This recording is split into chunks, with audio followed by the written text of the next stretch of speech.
नमस्कार, सभी का हार्दिक अभिनंदन है। आज हम काव्य शास्त्र में रस को पढ़ेंगे और रस काव्य में किस तरह से आनंद उत्पन्न करते हैं। मतलब काव्य को पढ़ने और सुनने से जो आनंद की अनुभूति होती है उसी को रस कहते हैं। साहित्य में जो काव्य है, पद्य में रस है। ये सेंटिमेंट्स कहलाते हैं इंग्लिश में। मनुष्य के अंदर सेंटिमेंट्स से परमानेंट तरीके से रहते हैं, वो स्थायी होते हैं, गॉड गिफ्टेड होते हैं। और वो फीलिंग्स बाहर तब आती हैं जब सामने उसी तरह की सिचुएशन, उसी तरह की कंडीशन उत्पन्न होती है।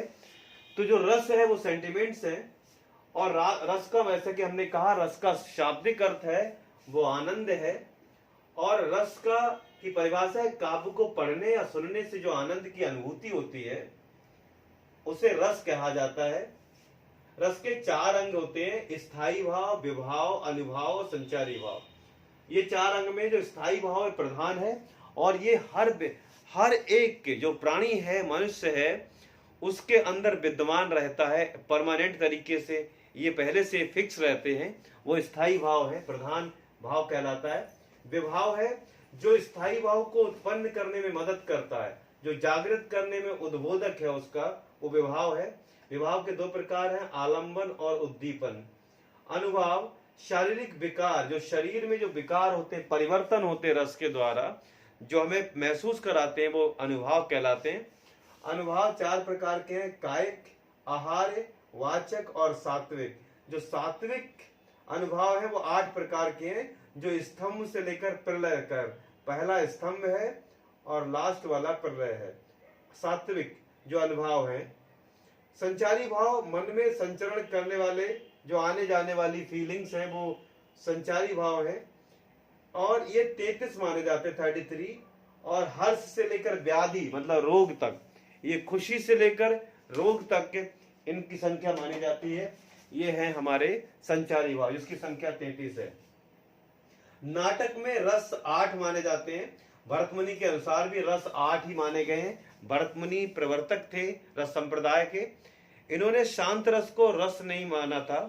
शांत रस को अगले पाले मुनि ने, जो हमारे अभिनव गुप्त जी थे, उन्होंने शांत रस को 9वां रस माना है। रसवादी आलोचक हिंदी में हुए रामचंद्र शुक्ल और नागेंद्र, डॉक्टर नागेंद्र। जैसे कि हमने बताया कि प्रवर्तक भरतमुनि है और ग्रंथ का नाम इनका नाट्य शास्त्र है। ये काव्य शास्त्र के पहले आचार्य भी माने जाते हैं भरतमुनि, और इन्होंने ही रस संप्रदाय का प्रवर्तन किया। अब रस के प्रकार हैं। रस के प्रकार जैसा कि बताया गया 9 रस है, 9 माने जाते हैं, लेकिन कुछ बाद में कुछ आचार्यों ने और 2 जोड़े, तो कुल मिलाकर 11 बता दिए। भरतमुनि के अनुसार एक नाटक में 8 रस हो सकते हैं, उन्होंने शांत रस को रस नहीं माना। अभिनव गुप्त जी ने शांत रस को जोड़कर 9 रस के हो गए, और उसके आगे वाले आचार्यों ने 2 रस और जोड़े, भक्ति और वात्सल्य, तब ये 11 रस हो गए कुल। तो देखते हैं कि 11 रसों के नाम, उनके स्थायी भाव। श्रृंगार रस का स्थायी भाव रति या प्रेम है, श्रृंगार रस। और निस्दिन बरसत नयन हमारे, ये सूरदास जी की पंक्ति है जिसमें श्रृंगार रस है। हास रस का स्थायी भाव हास होता है, इसमें काका हाथ रसी की कुछ पंक्तियां हैं: तंबूरा ले मंच पर बैठे प्रेम प्रताप। और इस प्रकार ये जो पंक्ति है वो हास रस की। करुण रस का स्थायी भाव शोक है। ऐसा तुलसीदास की पंक्ति है जो रामचरितमानस में: शोक बिकल सब रोवे रानी, तो ये करुणा का भाव उत्पन्न करुण रस है। वीर रस का स्थायी भाव क्या है? उत्साह है। और इसमें जो द्वारका प्रसाद महेश्वरी जी ने कुछ लाइनें लिखी, जो बचपन में हमने कविता पढ़ी थी: वीर तुम बड़े चलो, धीर तुम बड़े चलो, सामने पहाड़ हो, सिंह की दहाड़ हो। इस तरह से ये उत्साह पैदा करती कविता। इसमें वीर रस है, द्वारका प्रसाद महेश्वरी जी की। रौद्र रस का स्थायी भाव क्रोध।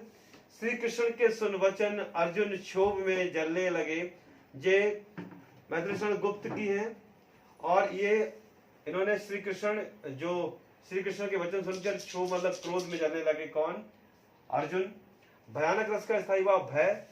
उधर गरजती सिंधु लहरियां, ये जयशंकर प्रसाद जी की पंक्ति है। इसमें भय उत्पन्न हो रहा है, डर का उत्पादन, तो ये भयानक रस है ये।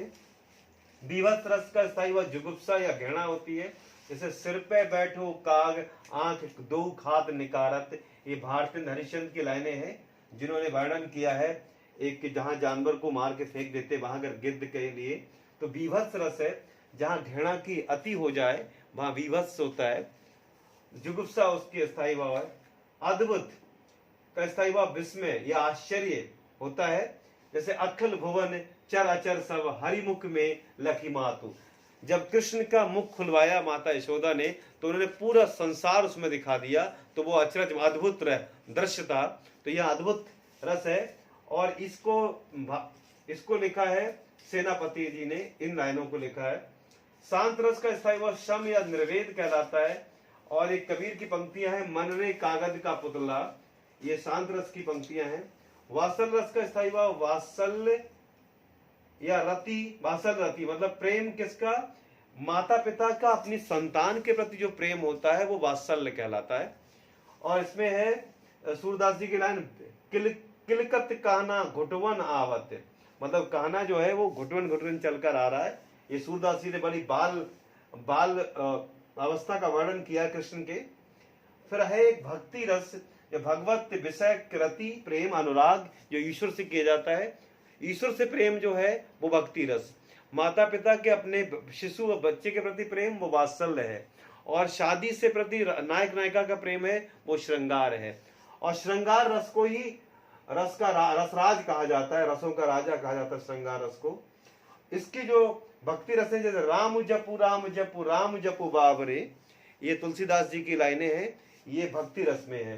तो इस प्रकार हमने रस को संक्षिप्त रूप से जाना, ये रस के प्रकार और रस के बारे में कुछ महत्वपूर्ण घटनाएं उनकी, रस के बारे में रस का इनका प्रवर्तन किसने किया, रस के अंग कितने हैं और उसकी परिभाषा क्या है। नमस्कार।